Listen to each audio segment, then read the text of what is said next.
most people think of mediation's purpose as settle the case, but it doesn't have to be that. Yeah. You've learned a whole lot along the journey of mediation going down the road. And although you end up on an exit ramp that doesn't get you to your destination, you've learned a lot about who you're riding with. Welcome to The Defense Never Rests with Morgan and Akins, your monthly dose of uncommon sense about all things legal and some that are not. Hi, everyone. Welcome to this episode of The Defense Never Rests. I am your host, Megan Henry, and today I'm joined by Elliot Herland, who he's a mediator out in Minneapolis area, but he is not only coming out to talk about mediation and the important things he looks toward mediation to have a successful mediation, but also his windy path to where he got to really a career that is his passion. So with that said, let me bring him in. Good morning, Elliot. Thank you so much for joining me this morning on The Defense Never Rests. How are you this morning? I'm fine. Thanks for having me on your show. I'm so happy to have you. And, for our listeners tuning in, Elliot has a mediation company called Herland Mediation Services, and he's here to talk about, mediation tactics and what works and what doesn't work. But before we get into, the nitty gritty of mediation, let's get to know you a little bit. You are not a lifetime mediator. You started off as a litigator, right?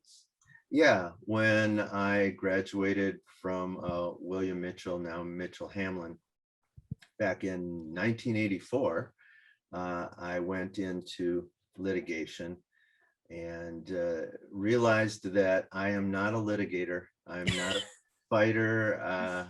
I just found that I enjoyed mediation and deal making much more. And so I saw in myself who I was and where I could be most comfortable and where I would enjoy it. Because as a litigator, there were certain parts of the job I enjoyed, and there were certain parts of the job that I dreaded it. I totally dreaded it. And waking up at night trying to, oh, did I miss a deadline? Do I need to do Yes. this? All sorts of different worries. Well, with mediation, I get a lot of joy out of mediation. Yeah. Well, and I can share that feeling. I've woken up too many nights at, Saturday morning at 3 o'clock in the morning, and you jolt up in bed and I check the court dockets, worried that I, forgot to file a response or something like that. I mean, I do think that's unfortunately part of the whole litigation process. Despite how organized you may be, you just always have that underlying fear that, you're forgetting something. And the defense side with the billable hour pressures, and it's hard to have a life balance. And it's really, now I was on the plaintiff's side, although that was until 1997. And then I became the person in the middle.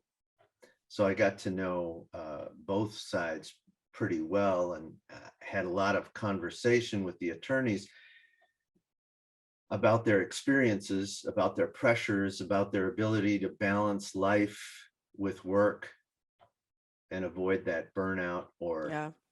experience the burnout. Yeah. And unfortunately, I mean, it is a huge part of, I think, litigation and just being a practicing attorney. But I think it's getting better. At least I feel on my end. I think as I've become more experienced um, and I guess as I have a family, I've learned how to balance things a little bit better than I did when I didn't have children. I think. I agree. That's so important. Uh, and you mentioned family, and I should tell you that I started off in family law. Really? Oh yeah. And after a number of years of doing that, I realized and came to the senior partner and said, if I have to do another family law case, I'm going to quit. I'd rather do workers' compensation because broken bones heal much faster than broken hearts. Yeah. I need to get away from this. It's driving me nuts. Yeah. So, And was that senior partner receptive to that? oh, immediately. Oh, good. He put me into many continuing legal education courses, partnered me up with a more experienced work comp attorney, and took off from there. Well, that's great, because I think, that as a young associate, that it could be a very difficult conversation to have with like a senior management, because you'd be worried that you're cutting off your line, your line of work. I mean, if you're getting a steady stream of work in one way, you be concerned that if you speak up, like, oh no, like now am I going to be on the chopping block if I'm suddenly cutting off my food source? I was ready to be chopped. You didn't care. It was like, I have nothing to lose because I am not going to do another family law case. So I was ready. You move me or I really am, I'm gone. And I think that the senior partner recognized that I was ready to go. Yeah. And for whatever reason, they decided to keep me. And Well, I kept going until I realized I just don't like to litigate. well, let's back up a little bit, because everyone has a different story of how they became a lawyer and decided to go into this field that has so many options. Mhm. But what was your path? Was it a direct path? Were your parents attorneys, or did you No. walk down a rambling road? No. In fact, my father was a doctor, and from the age of 5 all the way until I got to St. Olaf College here in Minnesota, I was going to be a doctor, just like my dad. And I realized after organic chemistry that I was not going to be a chemistry major. And after invertebrate zoology, I just was not going to be a biology major. When my math professor told me that if I intended to go on into math major courses, that I would be flunked. And if I agreed not to take another math course, she'd give me a C-. And it's like, I'll take the deal. See, I started deal making right away in college. So at St. Olaf, you only need 3 more courses after taking all the required religion courses. And so I did, and I finished a religion major and didn't really know what to do. So then I finished a philosophy major. That's also didn't know what to do with that. So my sister was going to be taking the LSAT. I looked over her prep stuff and thought, hey, I could do this. So I took the LSAT. I did all right. And then I went to law school, really enjoyed law school, really liked it. My dad got over it. Well, I mean, if he knew that you were struggling with organic chemistry and math, I think he probably should have understood. You No. don't know my dad. He had in his mind that I was going to be practicing medicine with him, and he eventually decided that I'd made the right choice. But at the beginning, he was pretty disappointed. Well, it's funny. I was pre-med as well. And I actually was a math major, so I didn't have the same same struggles with math as maybe you did. I was like the opposite, but I do remember organic chemistry was like a big slap to the face when you first took it, but I eventually got the hang of it. I took that midterm and I got a passing grade, and I had no idea how I got a passing grade. It must I know have been how. on a curve. Yes, I know how. It was on a curve. I explained this to my kids last weekend. I was like, because I think my older daughter's like, Mom, have you ever gotten, have you ever failed anything before? I was like, well, technically, yes, because I probably got a 45 on organic chemistry exam, but then the curve, then I got an A-. Yeah, thank God for the bell curve. Because otherwise, I don't know if I'd even have a BA, let alone a JD. It's a very hard concept to explain to kids too, because I'm like, well, like there's this one person who got a 95 and then the rest of everyone else averaged out at a 35. So if you got a 45, you really got an A. Right, right. And even then, I only got a barely passing grade. I enjoyed college quite a bit. It was in the 70s, so I'm sure you understand. It was a lot of fun. Plus, I Yeah. was a DJ. Oh.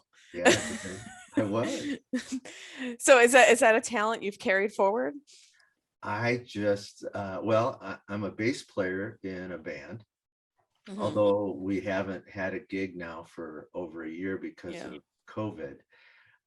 But I really enjoy music. Yeah. That is one of my joy generators as well. Mediation, music, walking, my children who are all in their 20s now. Yeah. Well, another thing that I don't want to forget to bring up about, but you're also an Eagle Scout, which, Oh yeah. is a huge accomplishment. That is years and years of, dedication and hard work. And then I was, for my son, I was also the Cub Master and then the Scout Master. Yeah. And I really enjoyed that too. And then once Evan got his Eagle Scout and then became an adult, I stepped back. I was an Eagle coach for a while, helping boys young men that I knew get their Eagle, but eventually those guys would time out. I wonder sometimes what it would have been like if we had, like they now do, just Scouts of America, where it's young men and young women, at first boys and girls. I wonder what that experience would have been like, but I did enjoy camping. When I was a litigator, I can recall going out to camp for the week, and I would feel the stress melt away as I entered the refuge of the woods. And then I was so happy to be there and help everybody with whatever projects they were doing, and helping with my parent leaders who were also helping in a variety of ways. And then once camp was over, as I was approaching the city, I could feel all the stress sinking back in. Yeah. Yeah. And that is something I think so many people struggle with, and a reason why many people leave practice for a variety of different avenues. But I do think that is something that is very significant about having a law degrees, because you don't have to be a practicing attorney, you don't have to Right. be a litigator to use that degree. You just have to figure out what is the best way to use it Right. that works for you. And some people it's becoming a coach, some people it's owning a business. There's all different avenues that you can go down. It's just figuring out which one is the Absolutely. best one. For some, it's selling cars, which is not a bad profession if you know how to sell a car. Every career has a certain talent, certain skill set that you bring to the table.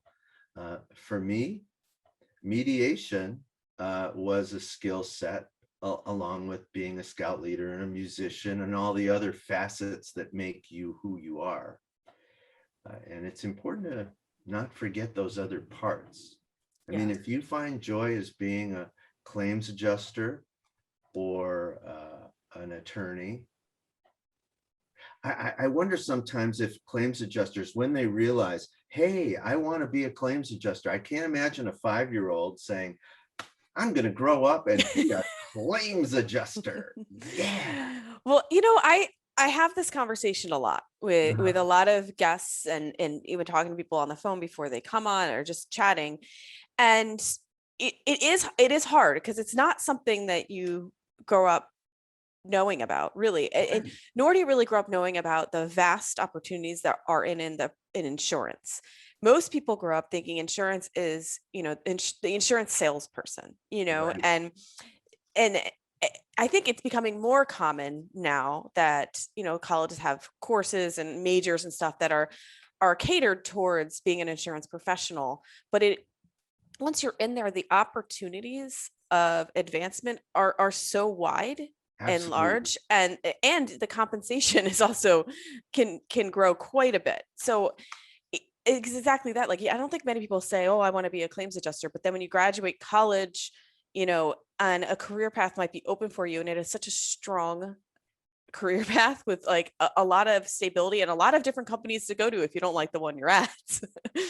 I think the insurance industry has to do more public relations Yeah. in the schools to help those kids and young adults learn more about the opportunities of being a claims adjuster, so that we're not all thinking doctor, lawyer, fireman, policeman, that those types of cowboy, those types of things that kids think they're going to be. Yeah, Uh, we don't have many aspirations for cowboys in my house. We have engineer and singer.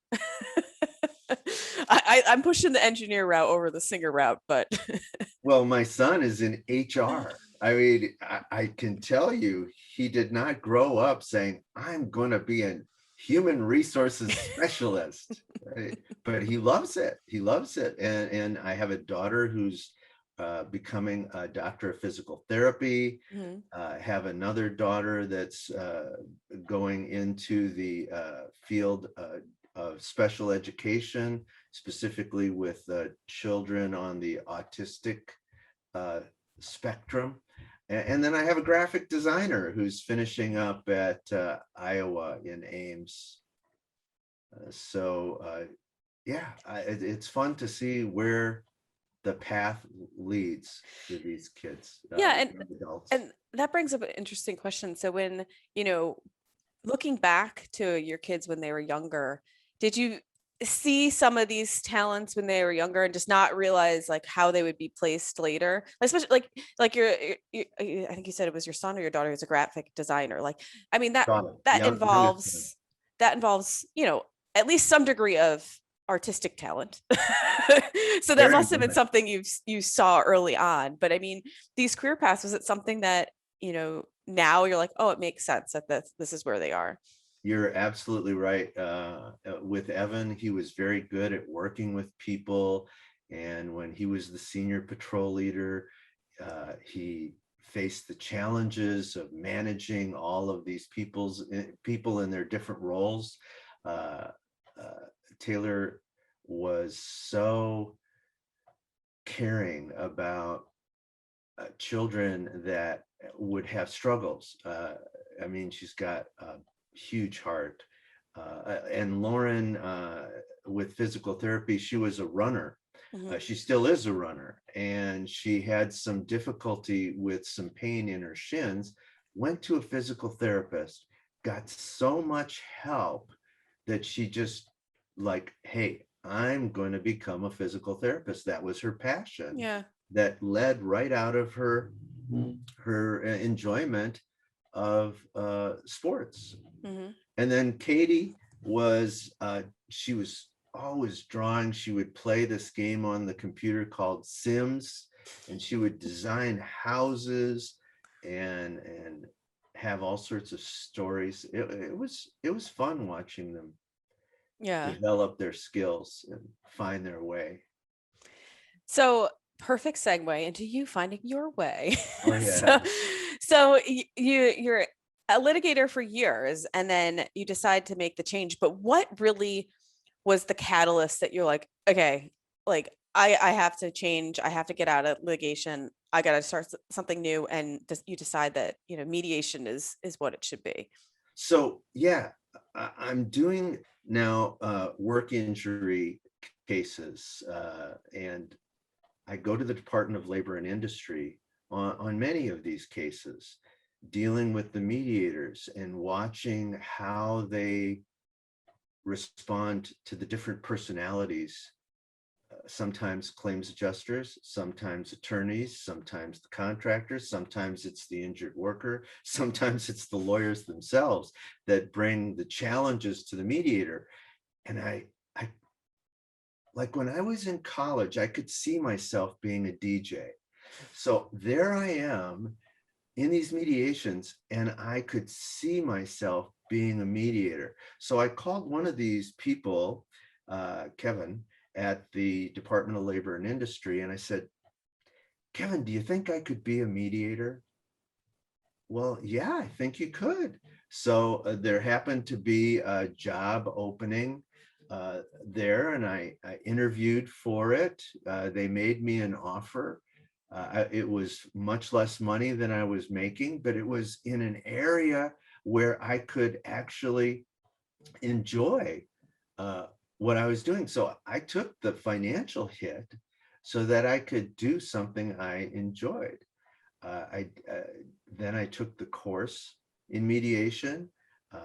I started building a practice with the people there because mediation at the state is free.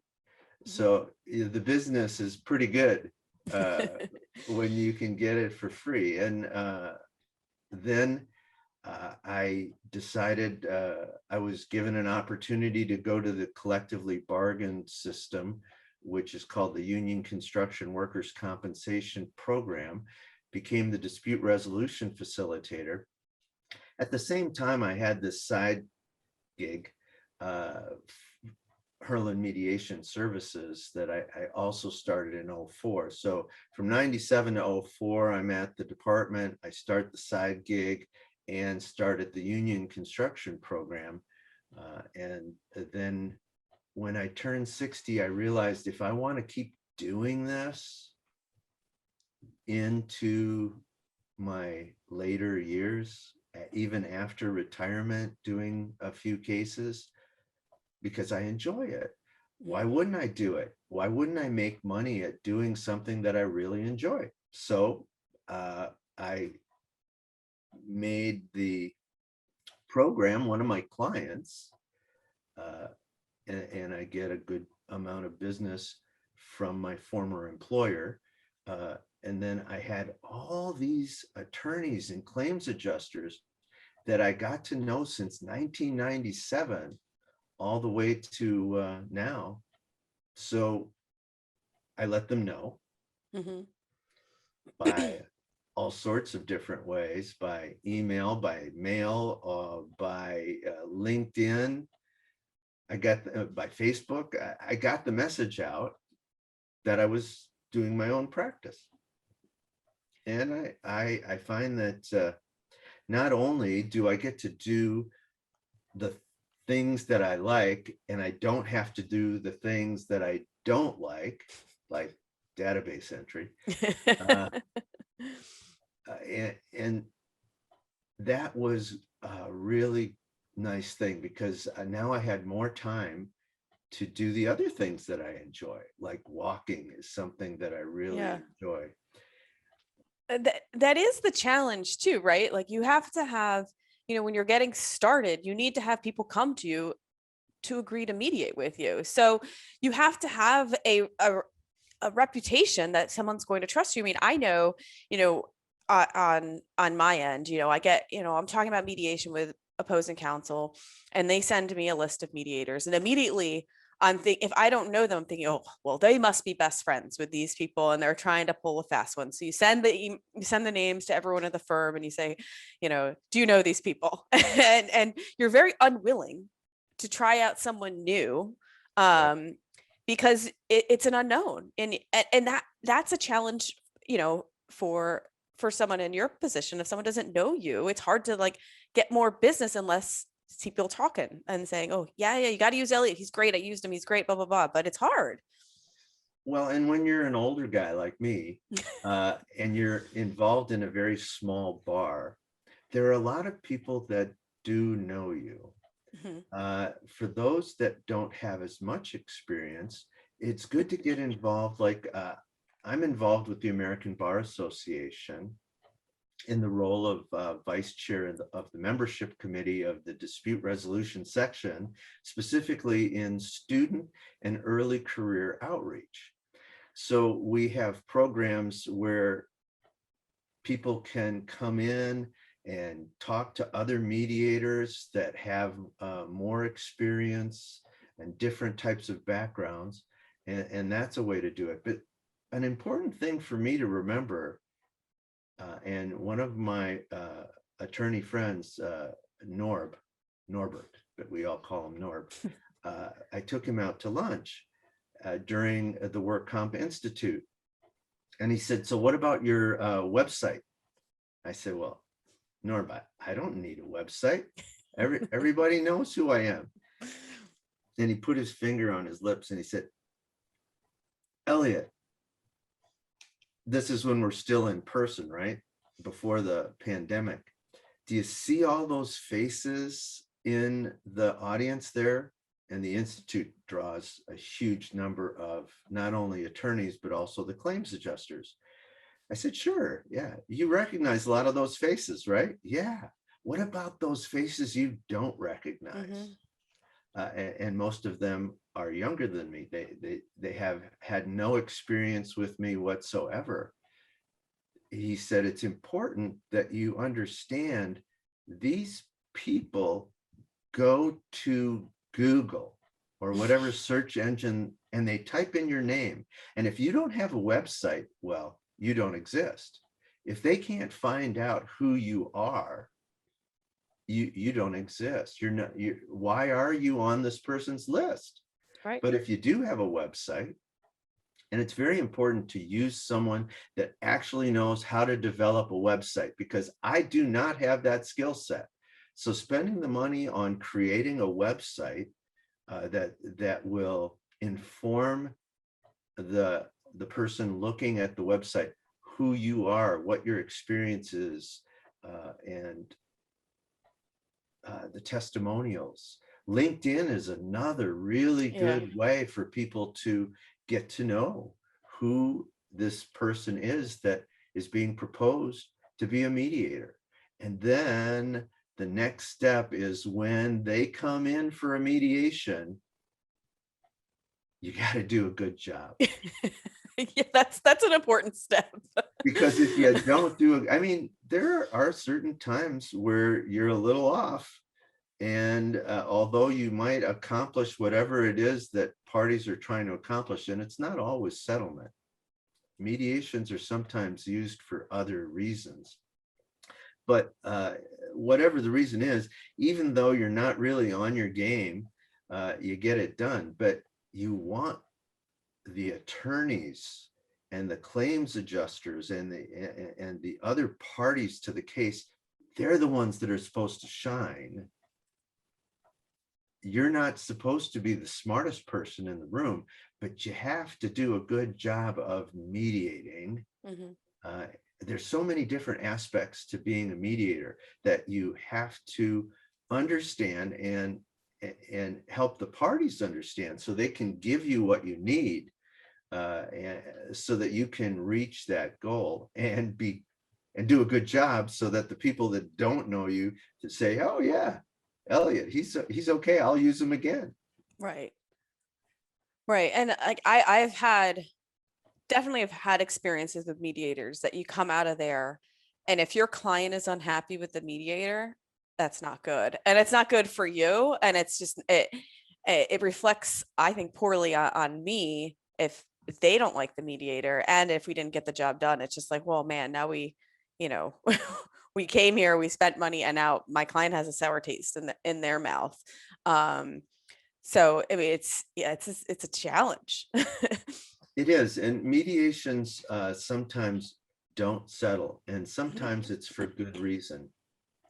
And it's important that the parties walk away from the mediation that didn't settle feeling as though they accomplished what they needed to accomplish in that process. And then settlements, people talk about win, lose, and lose, and win-win, and they say that win-win is so rare. Actually, it's not. Both sides have a compromise. Both sides really don't get what they want. But what did they really want? In most cases, if they want a settlement, they wanted to avoid the cost and expense of litigation. So although they didn't get all the money they wanted, although they may have paid more money than they wanted, they did accomplish, and they did get the win-win of avoiding litigation. And that's also important. I mean, I am a big fan of mediating early in the right circumstance. Absolutely. Because, sure, like we all could go to mediation, like, right before trial, after you've done everything and but at that point, you've spent all this money. And maybe you don't need to do that. Maybe you can do this before taking the depositions, or before there might be a time early on that, like, this might be the case that we get, even if it's pre-suit, maybe we get to mediation before we even file, because we know it's going to cost so much money to bring this to the end game, and maybe we can get it done now. Independent medical exams, depositions, discovery, surveillance, checking out the person's social media, checking out the contractor's social media, finding out so many things. You're spending a lot of time doing it, and they're important for the mediation process. You can't come in cold, because you may be doing a disservice to the client, regardless of what side you're on. But you're right. You save a lot of time and expense. And for claims adjusters, getting that file to close allows you to get to the files that aren't closed. And that's the claims adjusters work really hard. Yeah, and they have a lot of files. They have a lot of files. And so getting those files to close is valuable. Absolutely. Yeah. So from your perspective, sitting in your shoes, or standing in your shoes as a mediator, what do you want from the parties to put the case in the best position to either get it resolved or get what those parties are looking for? One thing I don't want is all the medical records. No, you don't need all those. You're not going to read them. If they give it to me, I'll go through them. But really, a medical summary, if you're dealing with an injury case, if you're dealing with other types of cases like family law, you have to know what the assets are. There are all sorts of different areas of law where mediation comes in. You need to have some important information, but I'm going to focus on injuries because that's where my experience is. And it's important to if there was a deposition, don't give me the transcript, give me a summary. Mm-hmm. What's really important though is a mediation statement. Yeah. Knowing where people are at with offers and counter offers, demands, in the response to the demand, if there was any, knowing in that mediation statement, whether it's from the claims adjuster who's not being represented or from the attorney that they hire. And it's important then that the claims adjuster give that attorney everything so that the attorney can then turn around and give those things, distill them down to what I need to prepare so that I can do that good job for them. Yeah.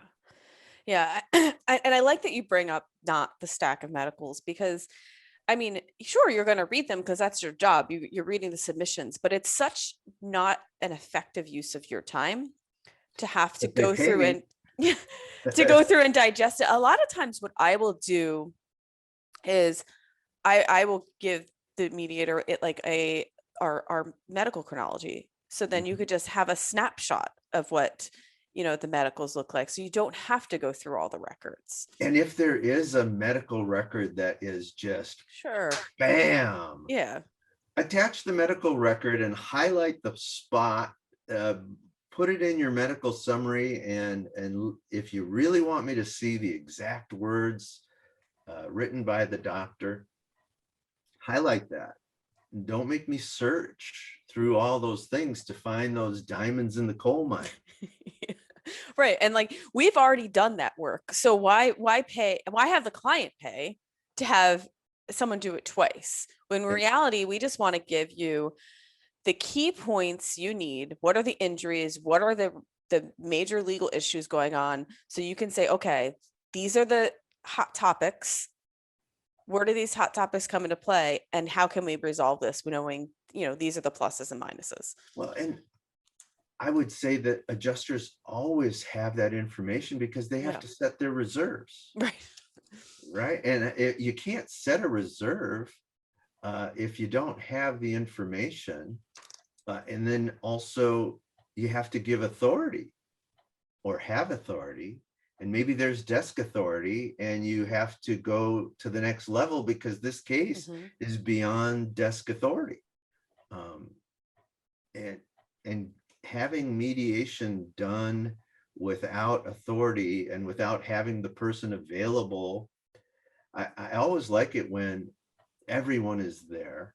Right. And now it's everyone is here on virtual mediation, in which case you don't have to step in my shoes because I'm not wearing any shoes. Well, and I'm happy you mentioned that too, because I was going to ask that, moving to this more virtual format, I see there are some benefits to it, but in my mind, I think in the grand scheme, virtual mediations are less effective than in-person mediations. But I don't know if you feel differently. I see advantages. What they are is different.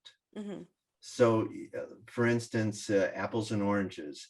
You don't say apples are better than oranges because they're not the same thing, but they both satisfy you in different ways. And so in-person mediation provides certain pluses and minuses, which, by the way, in a mediation statement, I'd like to know the strengths and the weaknesses of the case, but there are strengths in in-person mediation and some weaknesses. And there's a case to be made for virtual mediation beyond only having to dress from the waist up for the formality of it all. And the parties get to be in a familiar space. I'm not going to get into all the pluses and minuses. I don't, unless you want me to. But I think Zoom, that's the platform I use, is here to stay. Online mediation is here to stay. And so a mediator has to be effective in doing both in-person, online, phone. I actually had one mediation, where it was done with text messaging. That was very strange. The case did settle. And frankly, I think the attorneys could have settled it without me. But for whatever reason, they did it that way. But getting back to the question, virtual mediation provides so many advantages. And in the right cases, it's good. Especially in high conflict cases, having people separated by significant distance beyond a hallway between two rooms that have doors, and in some cases, hopefully the doors have locks. So there are advantages, but you're right. In person, I love in-person mediation because I like to be in the presence of other people. I like to see the body language beyond, the shoulders up. That's important. And then phone mediations, you even lose more.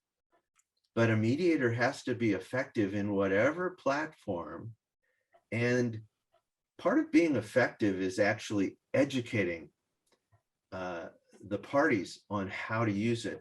For instance, at the beginning of the pandemic, I had to learn how to use Zoom or I would have no business. So I used LinkedIn to connect with people like Susan Guthrie, who's very good at teaching Zoom and other platforms. Once I got comfortable in using all the features like the breakout rooms and such, I would then tell my regular clients how to use Zoom so that they wouldn't have the frustration or the appearance that they didn't know what they were doing. I wanted to make sure that not only did they know how to use it, but they in turn could then teach their clients how to use it effectively.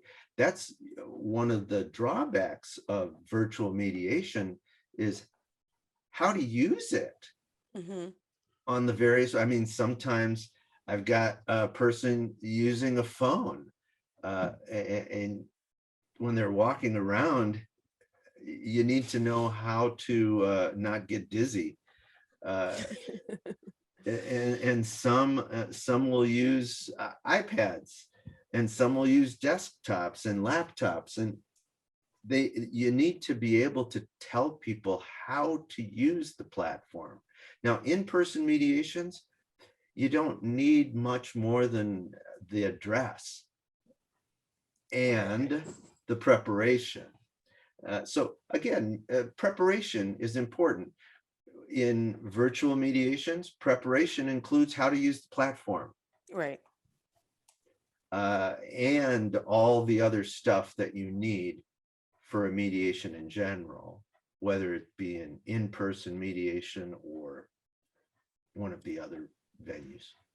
Now, during a mediation, I mean, I found every client is a little bit different, and how they like to the mediation to proceed. I've had clients that they like, I am merely there as a conduit of the legal and evaluation, but in essence, they are running the mediation. The money is in their pocket, so they handle it. I have other clients that, it's, we work as a team. I have other ones that they want me to take the front seat. So everyone's a little bit different. Do you see on your end, do you see any like negative or advantage to any of those situations, or it doesn't matter? Well, the type of mediation I do is facilitative versus evaluative. And sometimes I will end up using evaluative mediation at the end, where I make a mediator's proposal to get the case done. But the timing of a mediator's proposal and the use of a mediator's proposal is, it's an art. Yes. To do it right. But I always tell people at the beginning of a mediation that it's your mediation. It's not my mediation. This is your mediation. And because I say that, I have to take them as they are. And I have to let that hostility, if there is any, come out so that they can have their day in court, even though they're not in court. But they need to be able to get that stuff out, especially if there's high conflict. Right. And then I use the caucus style. Early on, I used to have a joint session at the beginning, and then caucus style, and then a joint session at the end. There are advantages to doing that. I don't find many in doing it that way. I prefer just having caucus style mediation, because then if someone has harsh words, even though they have harsh words, there's a message there.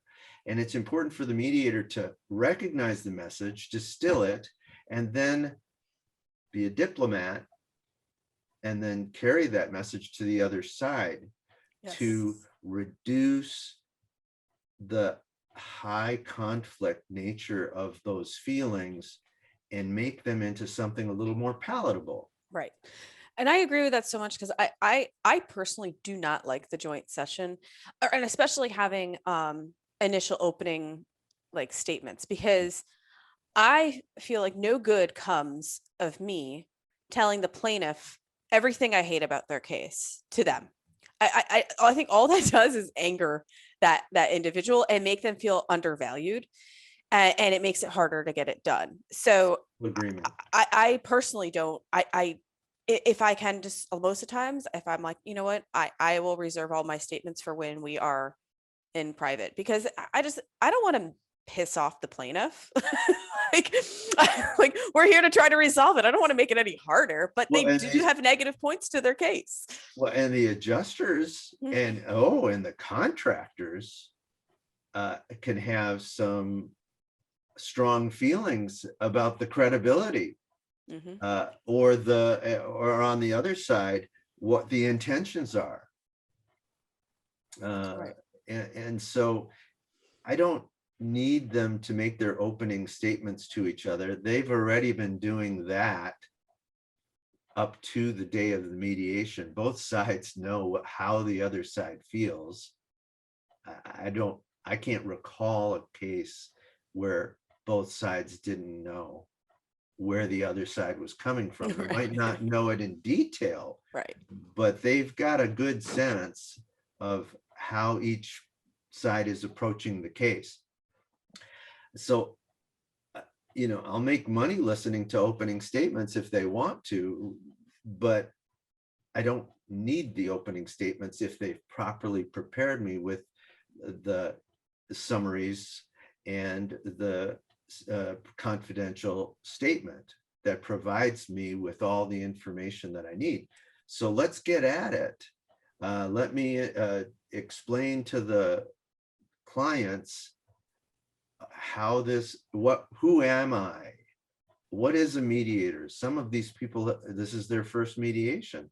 How does that work? I always talk about mediation being a journey because on one end, are you kidding me? They think I'm going to pay that much money?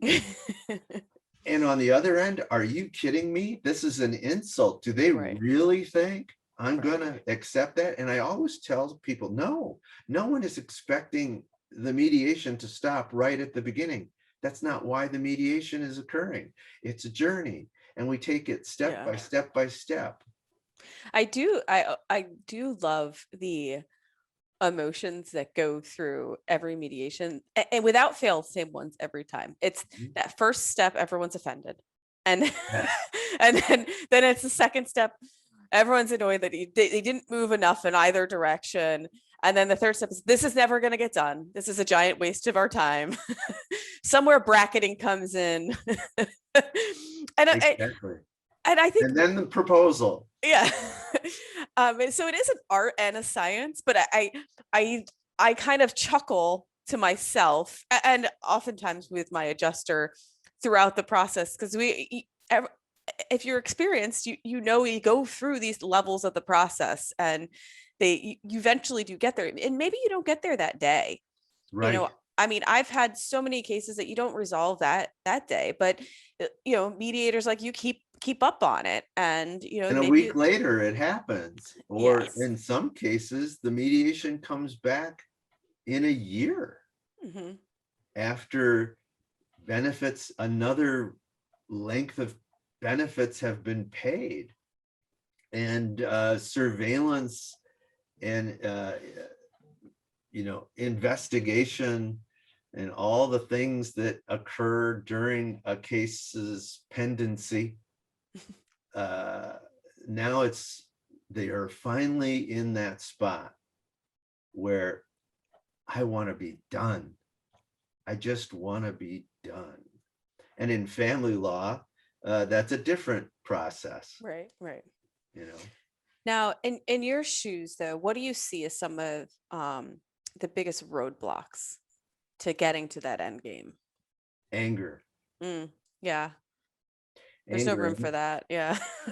Anger. And in family law, I did a number of family law mediations, and I can tell you that you earn every penny. doing that. It takes a special type of person to do family law mediations.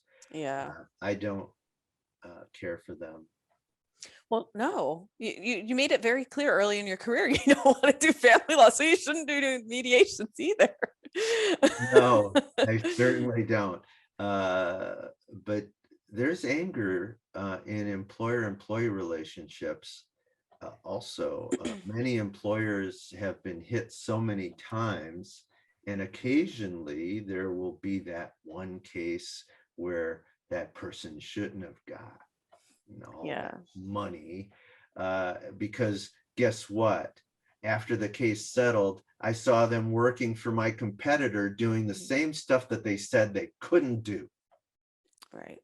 before. So they have a jaded view, and there are claims adjusters too that have a jaded view of cases. Now, most cases in work comp, the person gets injured, they report the injury, they cooperate with the medical treatment, and they get back to work, and the file gets closed, and the claims adjuster administers the claim. And those files are probably the majority of caseload, but there are contested claims. And there are cases that reach the point where, although there isn't any sort of litigation, the parties just want to be done. They want to get out of the system and they want to move on. Yeah. So there's authority on both sides. What are you willing? What do you want to pay? What are you willing to pay? And what will you never pay? Mm-hmm. And the same side, same on the other side. What do you want? What are you willing to take? And what will you never take? I'd rather stay in the system than accept this amount of money. So it goes both ways, and it's important for the mediator to get people here. And it's important for the mediator to know what to do when you get here, because this is where the mediator's proposal turns it into this. Yeah. And, and I think that looking at it that way, what do you want to pay, or what are you willing, what would you never pay, is even important when evaluating a case early on, like on my end, because you look at early on, you have a good idea of what they want. You have a good idea of what you think it's worth and where you think it will actually get done at. And typically that range is where you end up wrapping it up at the mediation, a year down the line. That's why I still push this early mediation idea when the case is right, because early on, you probably have an idea of where you want to be or where it will be. Yeah, mediation can also be a form of discovery, not necessarily the traditional ideas of discovery, interrogatories and authorizations to get various records, but you also get to learn, the employer usually knows the employee, who's the claimant, very well. But the claims adjuster and the defense attorney, they might know their clients pretty well, the insured, but they have very little information other than what the insured is saying, which is a type of truth, their truth. There is also this truth. And in a mediation, you will find out a lot about the other side and get a better idea of how to approach the case after the mediation is over and there is no settlement. Also, the adjuster, maybe, like you say, this attorney is new to them, and they'll find out what type of attorney are they going to be dealing with, who's representing the claimant, who they're also dealing with, but now they have to deal with them through an attorney. Yeah. So there's a lot to be gained from a mediation. Us mediators tend to want cases to settle. We like to keep track of our settlements, and we always feel a little bad about the impasses. But you have to realize, one, it's not your mediation, it's not your settlement, and it's not your impasse. You're doing your job, and if you do it right, the parties are going to get where they're supposed to be. And if it's a dispute about the law and how it applies to the case, which occasionally happens, then that case isn't going to settle, and it's going to go to the Work Comp Court of Appeals and eventually to the Supreme Court. That rarely happens, but it does happen. Yeah. That's why there's case law updates. Yeah, that's why we have case law. Something's got to go there. Something's going to go there, and good case law and bad case law, depending on what side you are on that, gets developed. But you like to see mediations reach settlement, because most people think of mediation's purpose as settle the case, close the file, get on with your life. But it doesn't have to be that. Yeah. There's still something to be gained. You might come in with good faith intentions of settling the case, but there might be a gap that can't be closed. But you've learned a whole lot along the journey of mediation going down the road. And although you end up on an exit ramp that doesn't get you to your destination, and you've hit a pothole and you need to go to the shop, you've learned a lot about who you're riding with. Right. Because let's face it, they're on this journey together. They might be on opposite sides of the case, but that journey, whether it's to the courtroom or to the rooms provided by whoever's providing the rooms for the mediator, and the mediation, you're with that person until the case is over. Right. Yeah. In family law, there is no life after death. No. There's just there's Gabrielle Hartley has this better apart approach. Yeah, she was on. I had her on the other week. Oh, that she's really good. I mean, Susan Guthrie and Gabrielle Hartley are two really amazing people. Now I don't do family law, but there's something to be gained by her approach to a better apart. Right. And then of course, she's the membership chair, for which I'm the vice chair. And yeah, there's a lot to be gained from both of them. I mean, it was a kind of a change of direction having Gabrielle on, but she was such a great guest talking about her book. And I think that the podcast just recently came out for that one, but and that almost Chris Martin and Gwyneth Paltrow kind of coined this conscious uncoupling, phrase that it's kind of the the baseline of her whole book Better and stuff. Apart. Yeah, her Better Apart is really well, she's got great success with it. Yeah. So I we're almost out of time, but I can't. Really? Wow, that went fast. I know. It's time flies when you're having fun, but I can't end this without bringing up the Magic 8 Ball. So does that just come into play when shit hits the fan and you're like, I don't know, guys, I don't know what we're gonna do. Actually, let's just ask the Magic 8 Ball. It's important to know your audience, definitely. But let's say that people are pretty happy and you're able to utilize the Magic 8 Ball, which, by the way, is the size of my head. When it looks large. Yeah. So if I know the case is going to settle, if I know people are there and I just have to make the announcement, I'll say, oh, Magic 8 Ball, is this case going to settle? And then I'll turn it over, and it doesn't matter what it says. What I tell them it says is, all signs point to yes. And then everyone laughs. And I don't know if that helps my business and that makes me have some appeal to certain attorneys. But I use some cornball humor. I mean, we all appreciate some cornball dad humor, like You need it. I'm a dad. Yeah, one of my partners is really good at dad humor. He has the best dad jokes during our meetings. So I think everyone appreciates that. Most of them. All right, most people. I get, I don't I, want to overly generalize. yeah, I get a lot of eye rolls, especially if they've heard it. Certain attorneys have heard it all the time. I used to do this thing with Wall Drug, comparing the journey of mediation to a trip to Wall Drug.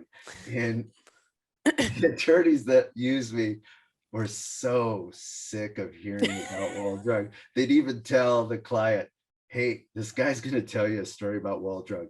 I'm going to step out of the room. I've heard this story and I don't want to hear it again.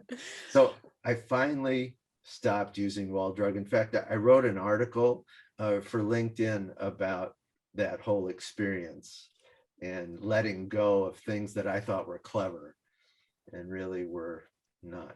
So well, I mean, all good comedians always need to revamp their material. So you have to keep working on your act, and you have to keep finding and testing new material. Some material doesn't work. That's why they comedians go to small clubs to see how things work, and then they bring it on their Netflix special. I need to, that's the other thing mediators need to do. Don't think you've figured out the perfect formula. You really have to keep an open mind to changing things and listen to those people you're working with, because they'll tell you. Also, I do a pre-mediation phone call and I tell them, especially if they've never used me before, this is what I do. Is there any part of this you don't want me to use with this particular client, or because you don't want me to use that? Yeah. And that's smart. I don't have many. I don't think I've ever had a pre-mediation call with a mediator. And I think that could be very effective, just to even early on being like, look, this has been really contentious, or this has not been, just some little key things that you may want to know going in before we even start.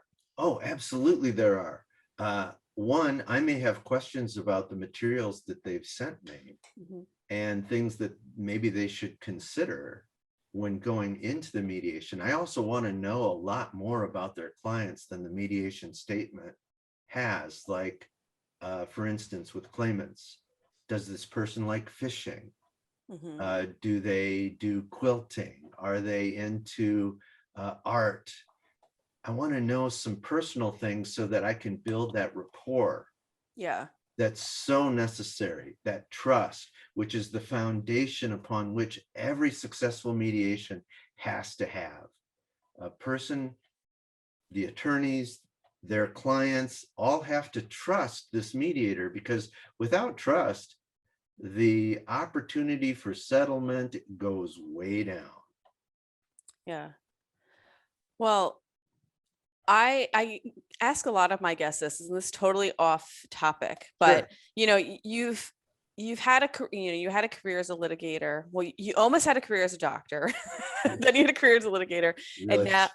and now you're a mediator. But if you were to look back, as your career as a whole, is there anything that you would change, or a different career path you would love to see yourself in now? I could totally sell cars. I think you could too. My dad was in the car business. Oh, so was he? yes. Yeah. He had a few It's a car skill dealerships. set. Yeah. It's a skill set. And there again, you have to be able to build rapport, build trust, because you're not gonna buy a car from someone that you don't trust. No. Although I think it's a little different now. I recently got a new car, and I just cut the salespeople out of the process altogether. I'm like, this is what I want. I'm not coming in there to test drive unless you tell me the price now, your best price. I don't want to get your first price or your second price. I want the real price. Attorneys sometimes do that too in a mediation. Look, I'm not here to play around and dance the 1,000 veils. Here's my authority. Give me your best price. Let's see if we can figure it out. Now, I particularly think that that's a risky method, maybe not with cars, but certainly with mediations on in this case, work injury cases. But there are attorneys that just want to get right to it. Well, I think there is a time that works. I wouldn't use a mediation to do that, because if that's going to be my approach, then why am I paying someone to help along the process? I mean, sometimes if I have a decent relationship with counsel, and and I, I'm very comfortable with my client, I sometimes can talk to counsel and be like, look, like, let's stop beating around the bush. This is the most where I can get, can you get here? Let's see what we can do. But I wouldn't waste mediation on that. I think that's kind of a waste of money if you're going to be that straightforward. Unless you need someone to deliver the message or help out with Yeah. client control, because that's another use of a mediator, is For to sure. give them the bad news, so that they're not the only, that attorney isn't the only one giving them the tour of Reality Ranch. Yeah. Yeah. I like that. Tour of Reality Ranch.